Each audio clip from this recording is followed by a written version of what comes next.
You know, when people exercise, and I'm doing this because some people think exercise is like, oh, I don't want to exercise. It's a should, or yeah, it's one of those things. Well, you really have to think about what it is you're trying to achieve through exercise, right? And as a wellness coach, I really want to encourage people to look at movement differently.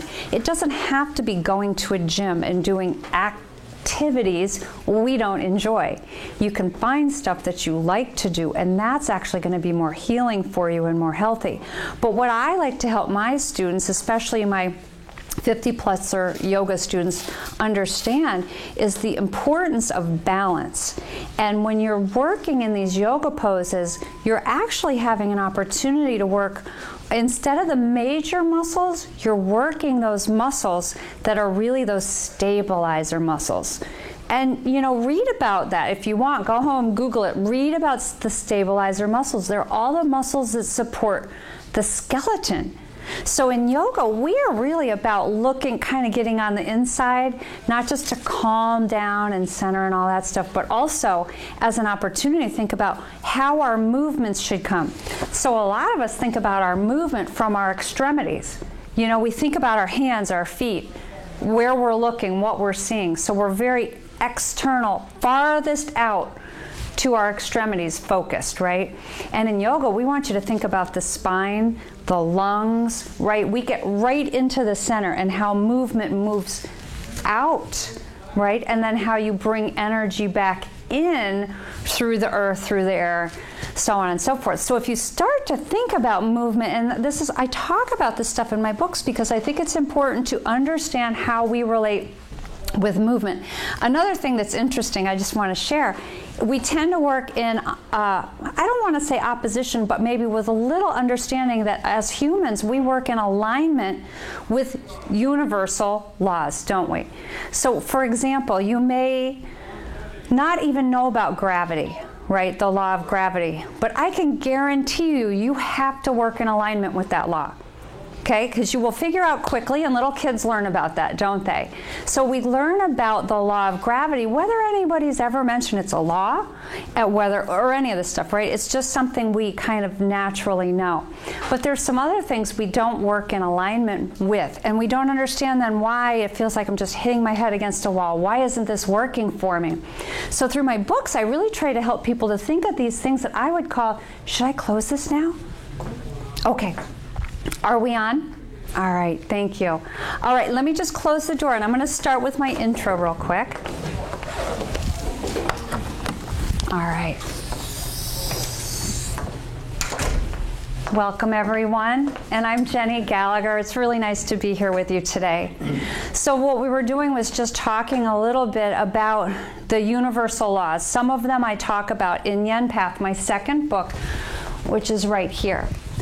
And I do that for the simple reason of helping people to create awareness or understanding, knowledge about how things kind of work around us and how we could maybe then use that to better achieve certain things that we want to achieve.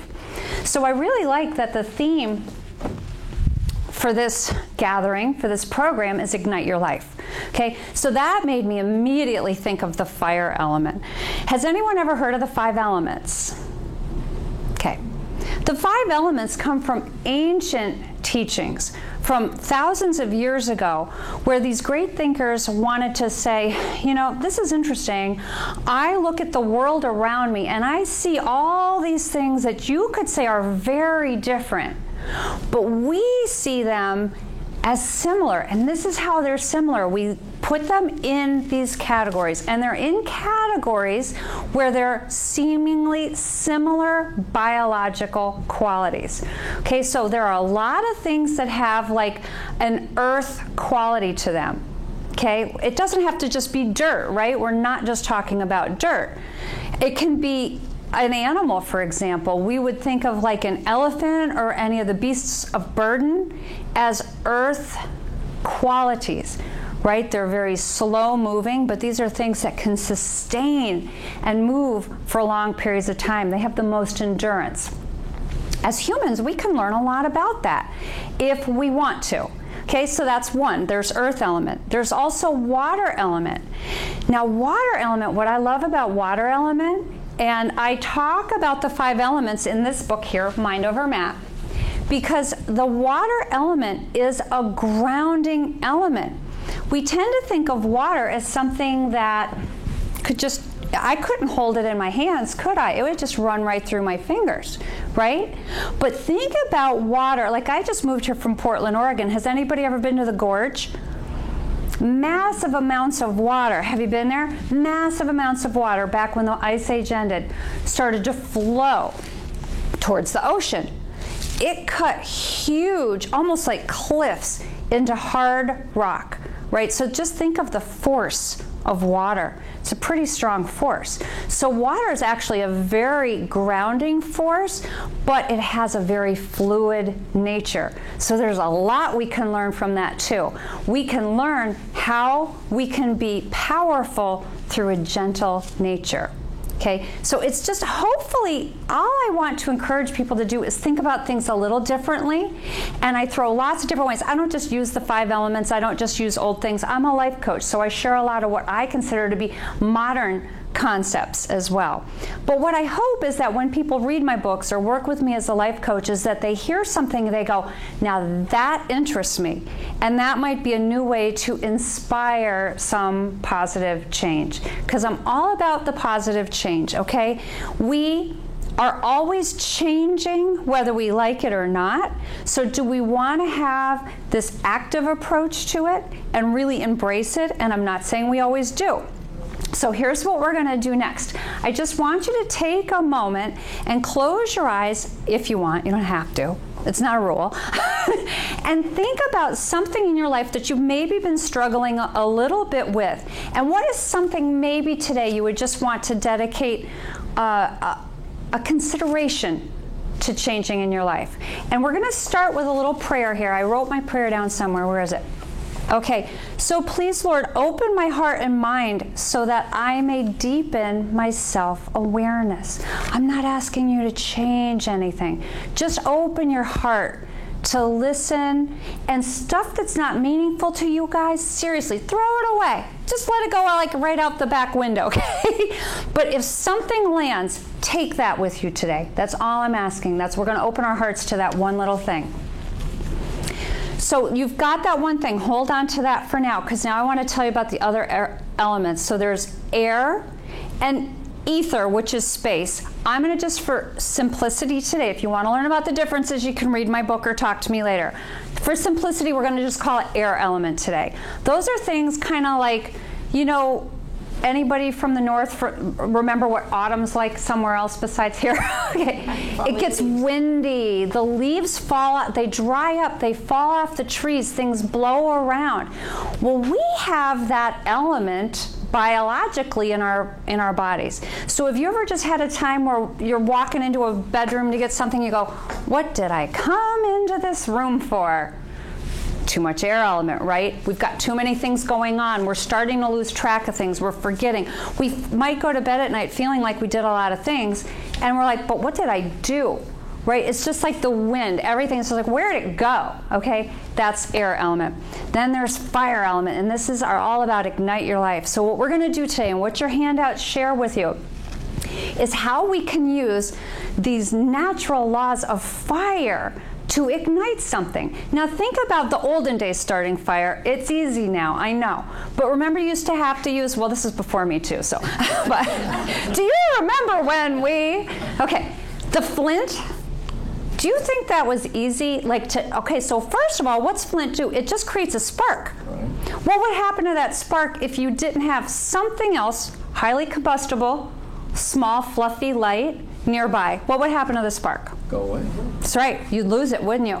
Can you relate to that when it comes to a goal, dream, or desire personally?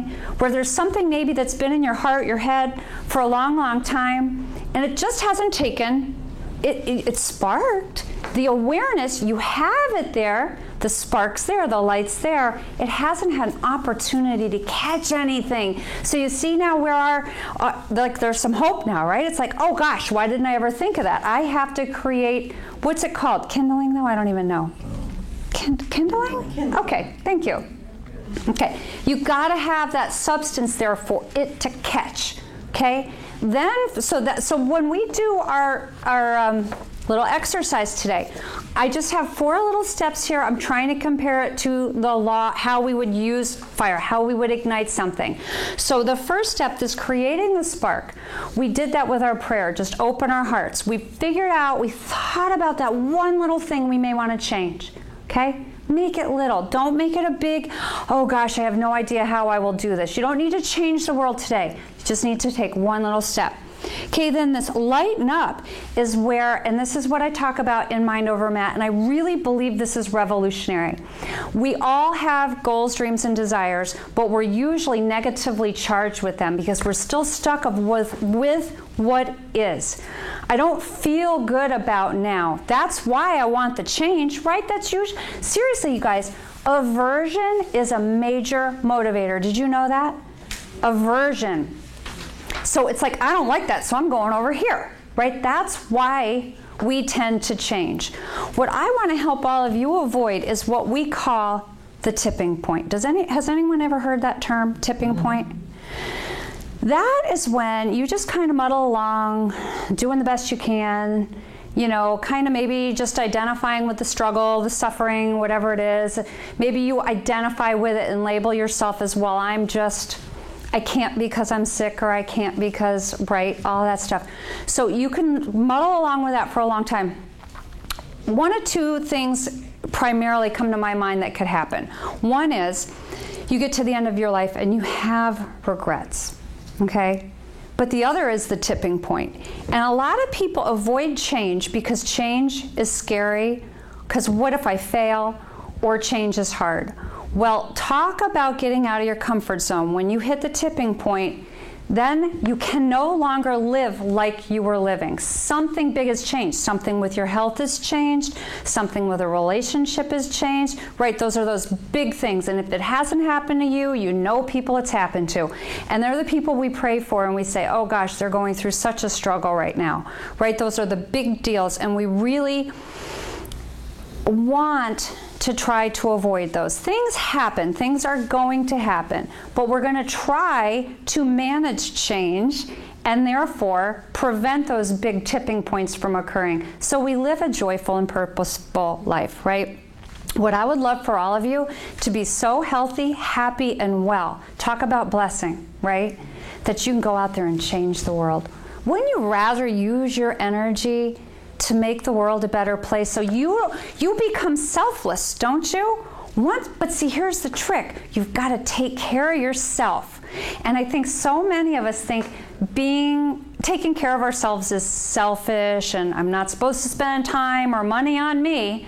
Well, you really, really need to, because if you don't, no one else probably will, and then you will be useless for the greater cause. Okay, so just consider that if you like that kind of thing. And I really believe I'm speaking to the choir now. I love, love, love that I was invited to be here, because I don't think a lot of people get what you guys get. Together we can make some really big, beautiful change in the world. Now that all comes from GROW, this 3rd step. Now we're going to do some examples. We're going to work through this in a moment. Just to summarize though, growth is where you start to throw some logs on the fire, right? We've got some flame. We've got some light now. Now we have to let it grow, don't we? That's our time of substance, okay? And that's sometimes what people call the work, okay? I'm sorry. So that's when we sometimes have to keep going back, so we reconnect with our passions, so we can really keep our spirits alive and well, the self-care, all that stuff, so that we can really stay connected and convicted to the cause, the greater good. Because otherwise, if you just get into the work and you just stay there, again, think about fire. You don't want the fire to rage out of control, right? So you've got to tend it. You've got to make sure it's staying the way you want it. And that does require focus and attention and a little work. But it can be fun and it can be very meaningful. The last step that I think people leave out, or I want to maybe not leave out, but maybe not consider, is what I call sustainability. Now, that is, you've got everything going just the way you want it. And I'll give you some examples. I know a lot of people, when they get married young in life, Look at the divorce rate, right, with the young people. They, I know things happen as the longer we're together with people. That's a different story. I don't mean that. I mean young people in their 20s, they get married and they think, there, I'm married, I'm done. No, we know that's when the work just starts, right? So that's the time for some nurturing and stuff. And I think it's a shame because a lot of marriages end, do we know any statistics on this? I don't know, but relatively quickly, right? A lot of marriages end in a very young, at a young age, if you will. So the sustainability part, I want you to consider two things. One is, if you have formed a habit, did you know it's easier than creating a new behavior, right? Once you're in a habit, you do things without thinking about it, right? That can be a good habit, and that can be a bad habit, okay? But it just takes a little time, a little nurturing of that fire, a little tending to it, and the next thing you know, you really don't need to spend your attention on it anymore, do you? You have the sustainability, and that's an important aspect of what we're talking about today. So, sustainability can come about when you formed a good habit. But what I want you all to consider today is what I call transformation. Do you understand what the difference is between a habit and a transformation? And does anybody want to share their viewpoints on that? A habit's something you can easily repeat doing, right? But transformation, think about the image of a butterfly. It looks totally different. You are truly a different you wouldn't go back to the other way because you've transformed. You are truly in a new place. Okay. Here's an example. Let's say you did great, you went on a weight loss program, maybe you lost a lot of weight, you felt really healthy, good, kept weight off for, let's say, 5 years. And then all of a sudden, a situation happened in your life and you started to resort back to some old patterns. Thank you. What happens? Did you transform? No. You had a good habit for 5 years, but that didn't transform you, okay? So just know that there are ways to really reach that place where you truly, and I don't know if any of you can relate to that, if you can look back in your life or in somebody else's life that maybe you know and say, oh gosh, Susie's like a totally different person, right? Some people, and this is truly a blessing, a miracle, whatever you want to call it, when we've had an opportunity to experience or observe this happen in people. Okay, so I just want you to know, as a coach, what I do is I hold a vision for people until they've found their own, because I think visions are what allow us to transform. And most people are so busy with their goals, they never take time to think about, what's my vision? Okay, so we talk a lot about, in Ignite Your Life, we hear purpose and passion, right? Purpose. I just want this to be kind of fun. Purpose is, what's your purpose in life right now? Your purpose changes over time. Your purpose when you're in school is to get a good education. Your purpose when you're working is to provide for the family, right? So there's different purposes we have, okay? But vision is the big question. Like, really, what do you see? What magnificence do you see? So like mine, for example, is success and well-being for all who desire it. I want this for everyone that desires it. Okay, so that is what then leads me to my mission, and the mission is okay, how am I going to make this vision happen? Okay, so that's the work part. The mission is the how I'm going to do that stuff. Okay, so I see the vision as, so if you want, write down, what do I want to do? And later on you answer that. Spend a little time in contemplation, prayer, reflection, whatever you want to do, and just ask yourself that. What's that big thing I want to do? Okay, Jenny wants to make the world healthy and successful. Okay, fine. What do I want to do? Okay? And then seriously, it is the how am I going to do it is your mission. Those are the steps. So just again, for an example, my mission is to foster and encourage positive thought and action, because I believe positive thought is wellness. Positive thought is success. I don't need to earn $1 million to be successful. I need to believe in my self-worth in other ways, right? That's, to me, the health and success, the wealth, health, success, whatever you want to call it, right? So purpose is simply what it is we're doing right now. And my purpose is to work in this capacity then. This is what I want to do. And I don't just do it as part of my business. Ask my mom. My mom, Mary Frances, is over here. Ask her, this is literally how I live my life. Now, I'm not saying I'm always perfect, right? Because we were kidding around. You know, I can come out of this wonderfully inspiring work that I've done and come home, and I've got 3 chihuahuas. Am I crazy or what? I don't know. 3 little, and they're all rescues, so they all have their issues. And so sometimes they're a lot of work.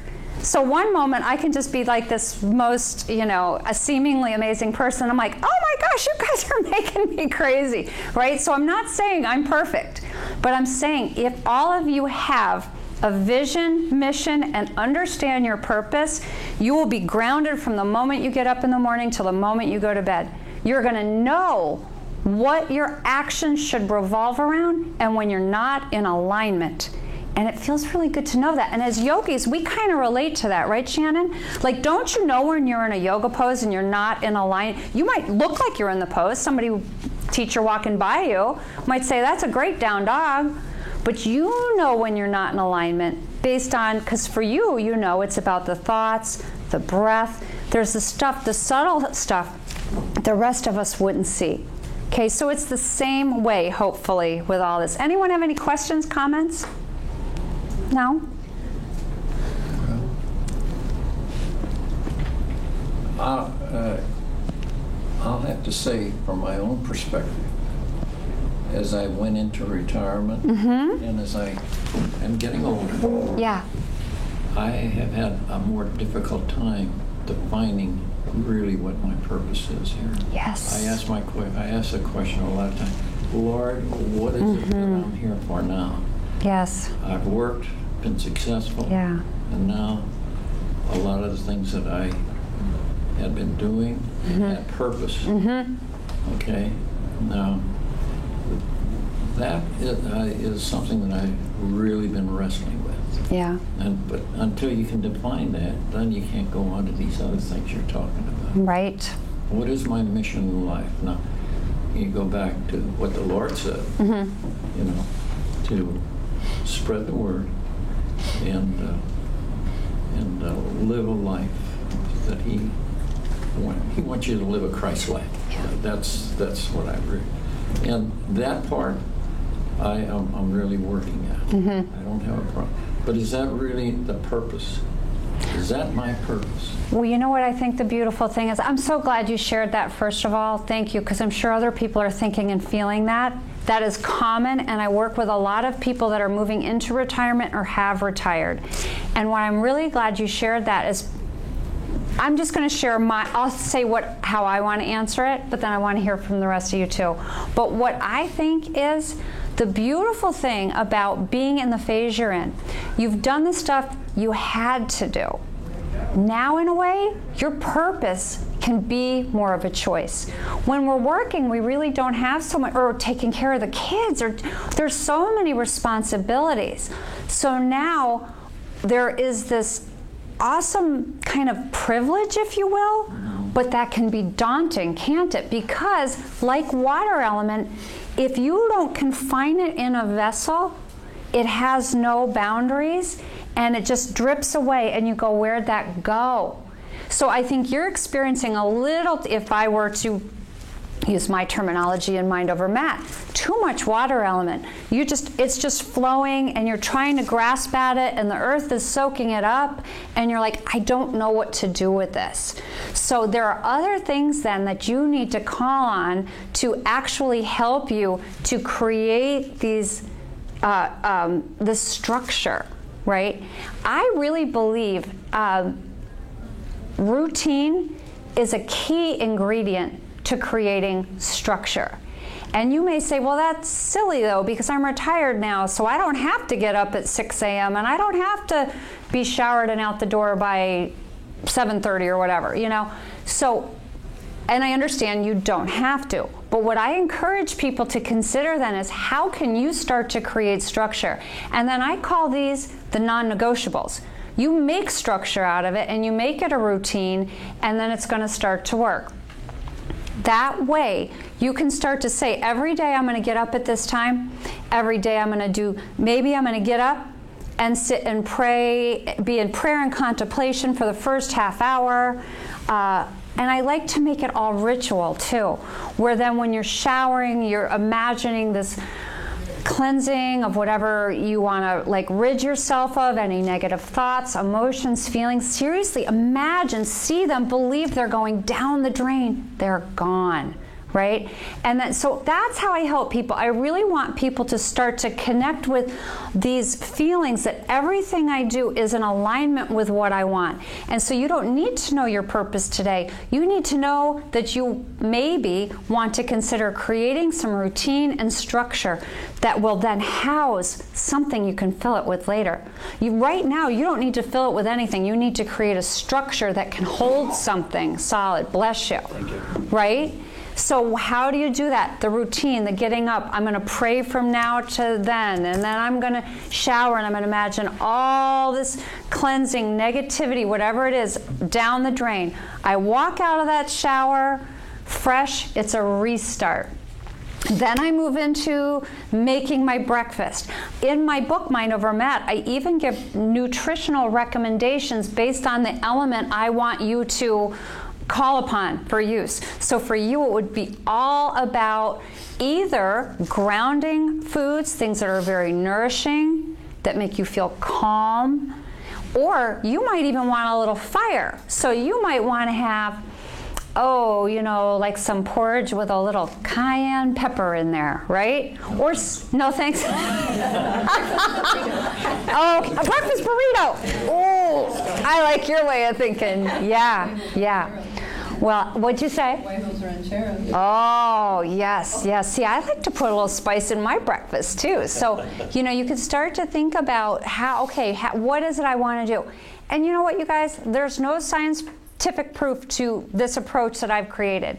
Because to me, it's about really taking what we've learned from yoga, which is I want to have an intention and I want to own it. It might be wearing a silly yellow $12 watch and saying, this is going to remind me, this color relates to in yoga. Have you heard of the chakras? Okay, so the third chakra is our personal power center. Now, seriously, I'm just using this as an example. It's not really why I'm wearing this, but it's actually kind of cool now that I think about it.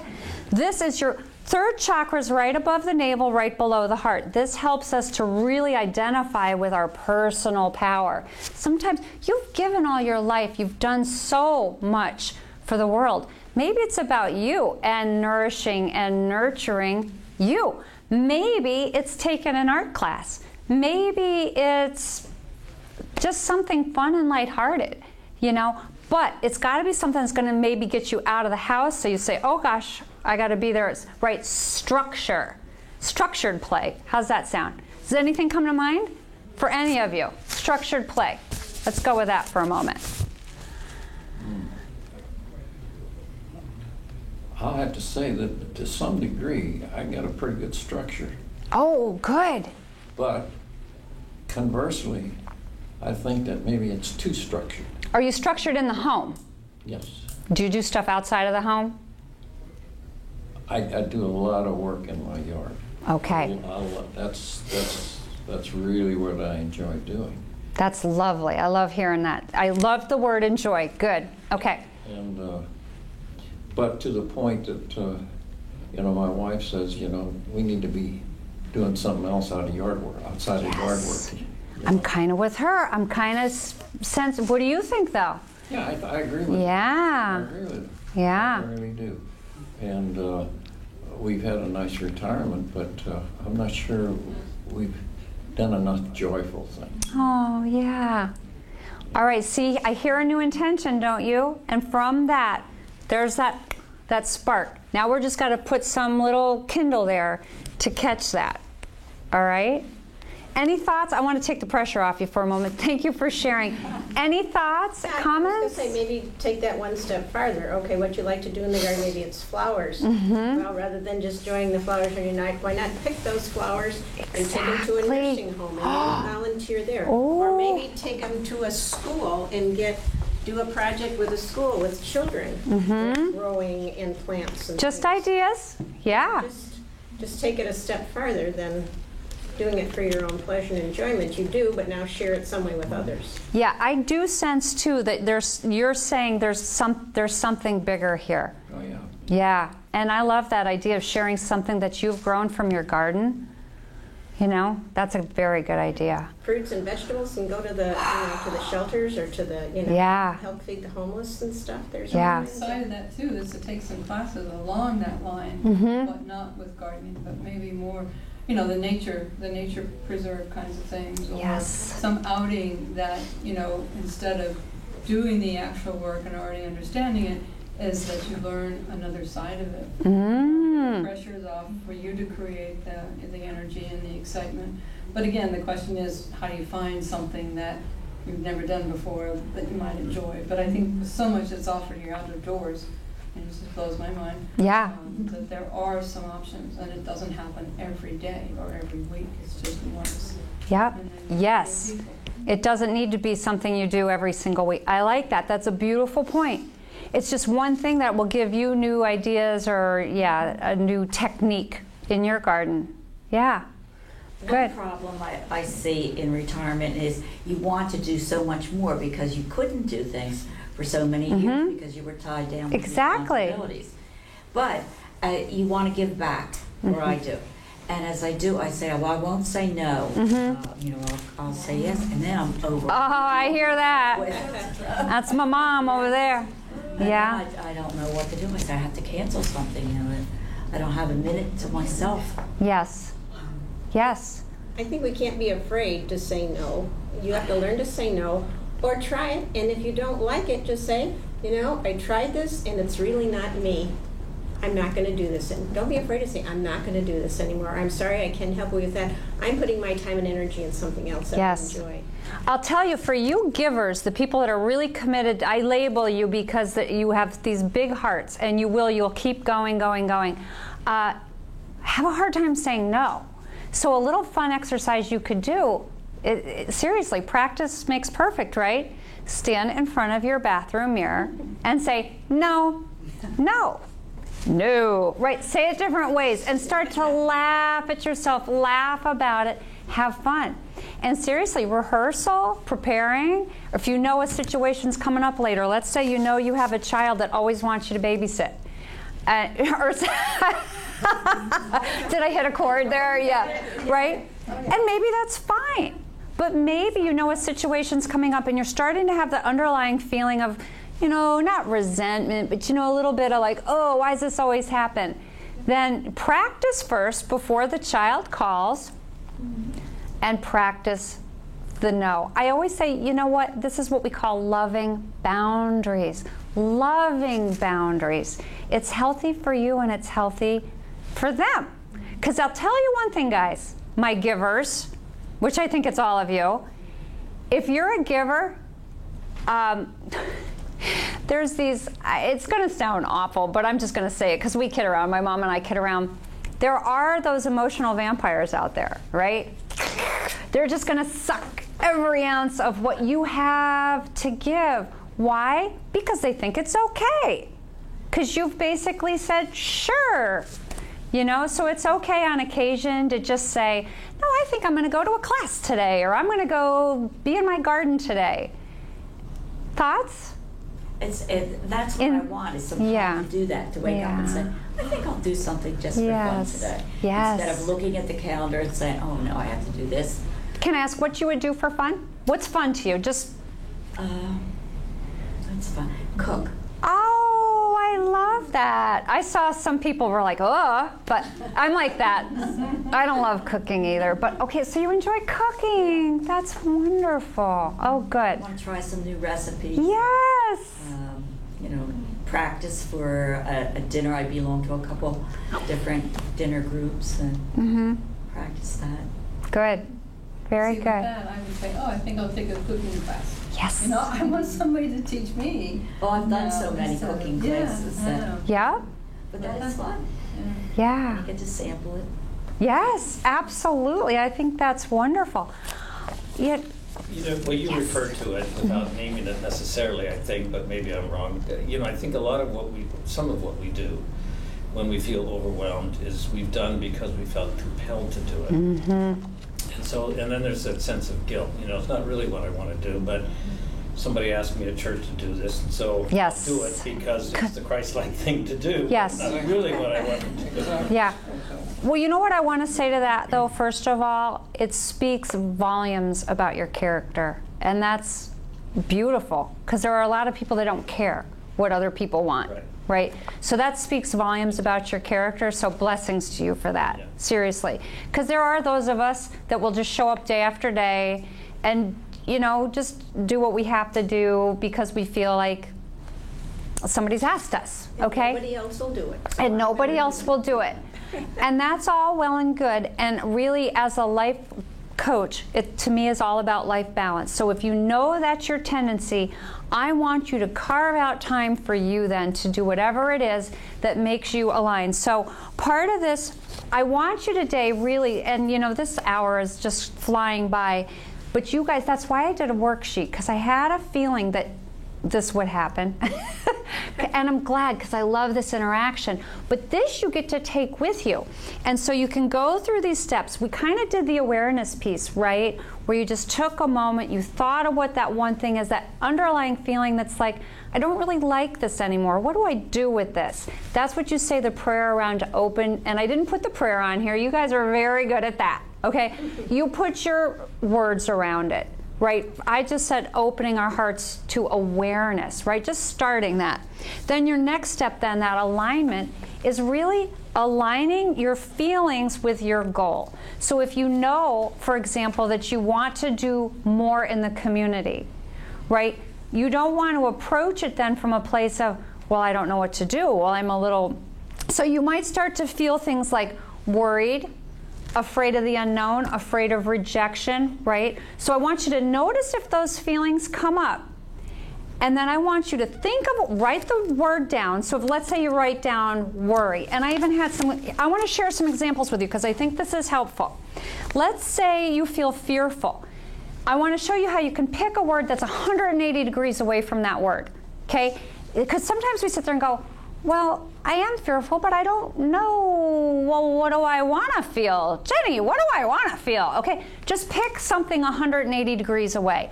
So fearful, the three I wrote down, brave, courageous, or curious. Can you think of any other words that you guys like? That's the opposite of fear of the unknown. Adventurous. I love that one. Good. Okay, now what about this one? I feel worried. You know, maybe you're worried about somebody else. What's opposite of worried? I picked relaxed and I picked confident. I don't know why I picked confident. Just, Mom? Carefree. Carefree. Assured. Assured. Calm. Calm. Nice, right? Do you notice your feelings change when you hear those words? That's what I mean by alignment. That's all that step 2 is. This lighten up bit, the kindling, is your 180-degree word. So the first word you write down is what you're honestly, genuinely feeling. Then that's the spark. Don't be mad at that feeling. It's serving a purpose. Then the kindling, okay, how are we going to grab hold of that? You've got to shift your emotion to a positive emotion. Whether you're feeling it or not, just write it down, okay?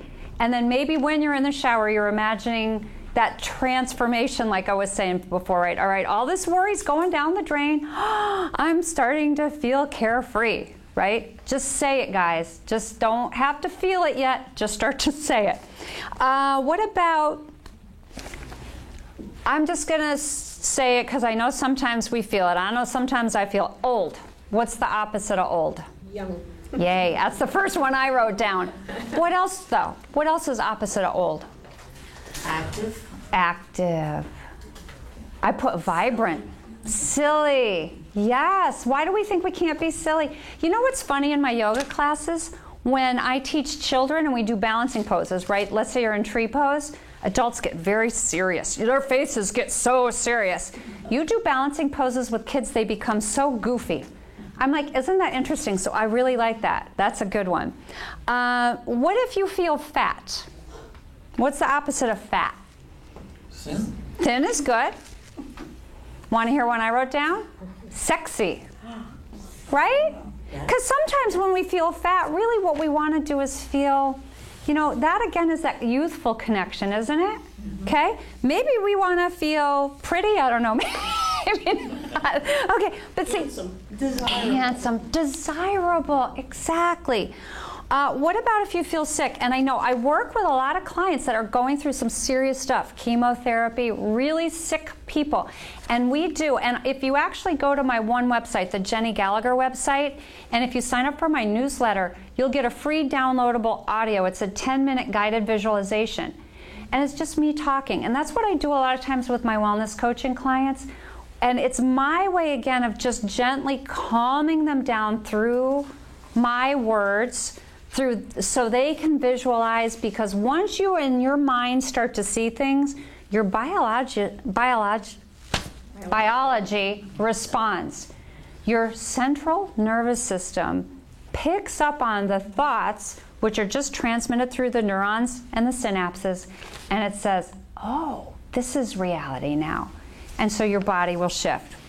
Okay? So those are just some examples of how you do that for the Lighten Up. Grow, like I said, that's a little bit of where the work comes in. That's, you know, is it time to go? I got to get ready. Yes. Yeah, so sorry. Well, thank you for coming. Thank you. Well, you have this, so you make sure you finish your homework later. I'm a coach. I give homework. Okay. Thank you. Bye-bye. Thank you. So that's the place where I was going to do a visualizing practice with you guys, but I don't have time. But let me just give you an example of how that works. Just close your eyes, and let's say you picked a word like carefree or beautiful or desirable, whatever it is. Just want you to close your eyes and imagine what that would look like for you. In your mind's eye, imagine what you would see. Carefree, maybe you'd see yourself on a merry-go-round, right? Maybe desirable, maybe you'd see yourself in a really nice suit or really dressed up and just feeling like you look your best. And imagining people coming up and say, hey, oh my gosh, what is it? You just look amazing today, right? That's what I mean by the visualizing. And then all the other stuff you can really learn about in my books, all the work pieces, you can have fun with too, because you break them down into little steps, you play with it, you practice. It's about play and practice, okay? And then lastly, the sustainability. I would say, again, I just want you to pray about that. If it's something you really want to move forward from once and for all, something you've been ruminating about, something that's just always seems to come back in your life, right? I want you to pray about it and ask for transformation. And one little prayer that I always say is, you know, Lord, thank you for your creative intelligence that resides within me. In yoga, we believe God is in us too, not just out here. And that God essence we call Atman. And that means God's right here. Isn't that special? Right in our heart. So we don't really need to, I don't know how else to say it. I hope maybe I've said enough. Maybe I just need to stop with that, right? Okay. Blessings. Thank you.